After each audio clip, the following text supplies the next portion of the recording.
Obama recently compared himself to Aaron Rodgers in a GQ interview by Bill Simmons, being asked if he's like Greg Popovich. President Obama responded with this: or maybe Aaron Rodgers in the pocket, in the sense of you can't be distracted by what's around you. You've got to be looking downfield. And I think that's a quality that I have, not getting flustered in what's around me. Here's Rodgers' response to the Prez. I know that's probably tough for him because he's a big Bear fan. I appreciate that. He has a lot more responsibility, I think, than I do, and a tough job to do. I appreciate the comment. I mean, that's the highest form of respect that I can get from him, so I really appreciate that, especially being a Bear fan.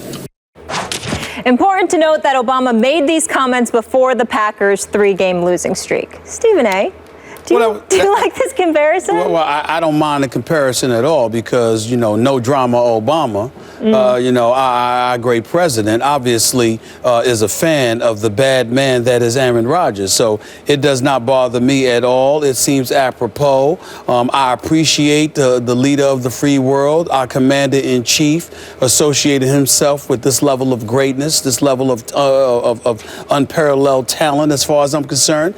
So it's a beautiful, beautiful thing to see. I will acknowledge, however, that I'm glad we emphasized that this comment was made, what was it, weeks ago? When was the date? When was the date? All I know is it was before the 3-game skid. It was before the 3-game skid because Aaron Rodgers, obviously, on a more serious note, our president did seem to get a bit perturbed at some, some questions that were being thrown his way in the aftermath of what happened in Paris last night because of his comments prior to that about ISIS. It was October 5th, to be exact. Exactly. So, I mean, he did seem as cool at that particular moment in time, but we understand that those are obviously dire circumstances. Of course. And our heart goes out to all of those people. But on a lighter note, outside of that, prior to last week, those comments are more than apropos.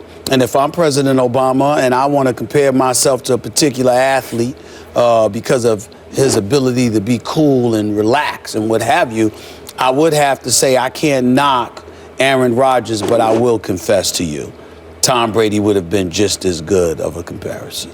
Oh, you would? You would concede that? He blew the Prez off, wow. though, so he couldn't I would concede that, but you can't use Tom Brady because Tom Brady was very, very disrespectful and blasphemous in blowing off our president when the New England Patriots were being celebrated at the White House. So I'm glad that the president didn't mention him because he isn't worthy of being mentioned by the president after doing something like that. You sure it wasn't that Tom Brady was condemned in the court of public opinion as a liar and cheater? The president didn't do that. Yeah. The president didn't. He did no such thing. From a PR standpoint. Well, I'm just saying. But you showed up when George W. Bush was the president. On more than one occasions to celebrate your championship. The president summons you. You show respect the office. Fair. The office. Okay. Respect the office. All right, I got it. Yes. Now, allow me to say that I have issues with this analogy on 2 levels. And first, I'm going to do it from a Chicago perspective because I remind you, I did work in Chicago as a columnist for the Tribune. I covered the Chicago Bears.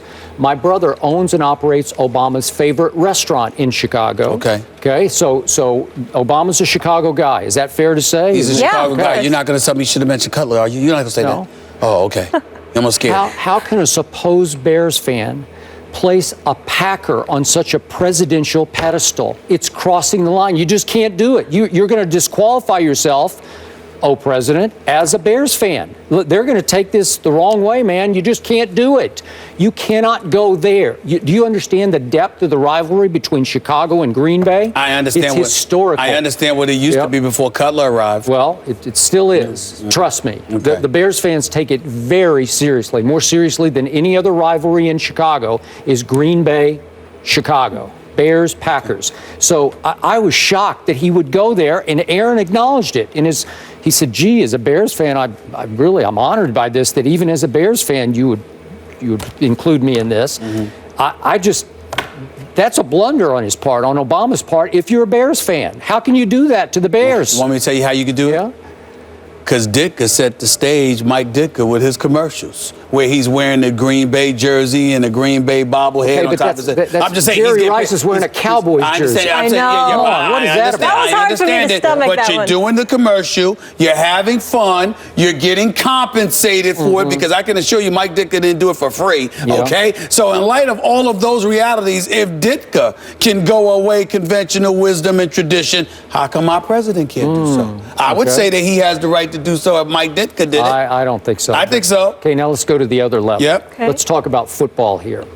Let's talk about, I'm wondering if our president is now cringing over the remarks that he made on October 5th. Because the truth is that Aaron Rodgers just 2 weeks ago at Carolina on the crucial play of the game, the 2-point conversion try, admitted that he saw something in the pocket and got scared. So Obama's saying, I want to be like Aaron Rodgers in the pocket. And Aaron admitted, I saw something in the pass rush. I got scared. And he failed to see Randall Cobb break wide open for an easy little pitch and catch touchdown in the end zone to, I think that was to tie the game. And you're saying to me, now you're comparing yourself to an Aaron Rodgers who's become highly flustered in the pocket. He's lost his poise. He's lost his confidence. He's become antsy. He's become iffy in the pocket.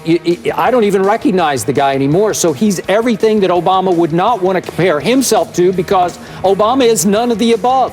He is extremely Obama, no drama Obama, cool under fire. So I like the original idea of the analogy to Aaron Rodgers, but this guy is a disaster right now, so Obama has to be regretting that he made this analogy back in October. I think he's got bigger fish to fry right now. I think he's got a lot of bigger fish to fry, number one. Number two, every president is deemed disastrous at some point in time for a moment, because obviously you can't please everybody, okay? So we all understand that. Number three, and more importantly, I think the president would have no problem with using the analogy that he used as it pertains to Aaron Rodgers. Aaron Rodgers got over 30,000 yards passing. He's still got about a decade left in this game. He hasn't He's talking about under fire. It's not talking about stats. No, listen. He has not had a quarterback rating of less than 103 in the last 5 years. The QBR is consistently up there. Aaron Rodgers is a high-end producer. No, please. He is somebody that is elite. No. And anybody who is interested in being elite, who wants to associate themselves with the comparison that of Aaron Rodgers, I have no problem with it, because he is worthy of it. Yep. Even despite their 3-game losing streak. Yep. Even despite he now tap dances in the pocket worse than the late, great Gregory Hines. I have a serious question. He can't go with Brady, obviously, because Brady blew him off, and now Rodgers is struggling. So who could he go with?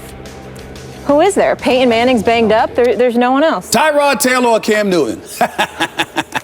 Cam Newton. All right. Cam Newton. Well, he can go with Cam Newton. We'll leave it at that. He can go with Cam Newton. The bigger the moment, the more he shines. Okay. He can do that. It's Tom Brady, and we all know this. It's the only way to fly. We can't acknowledge that. We can't acknowledge that. Right. Tom Brady TB12 for life. snubbed the president of the United States. He took so many trips. Could you blame him? It was like his 10th very trip un-American. there. Very un-American. He's not the only one. I think RG3 did it one time too. I mean, it's very un-American. I don't like that. All right. That's fair. Respect the office. President calls, go. Coming up, Jerry Jones, not so long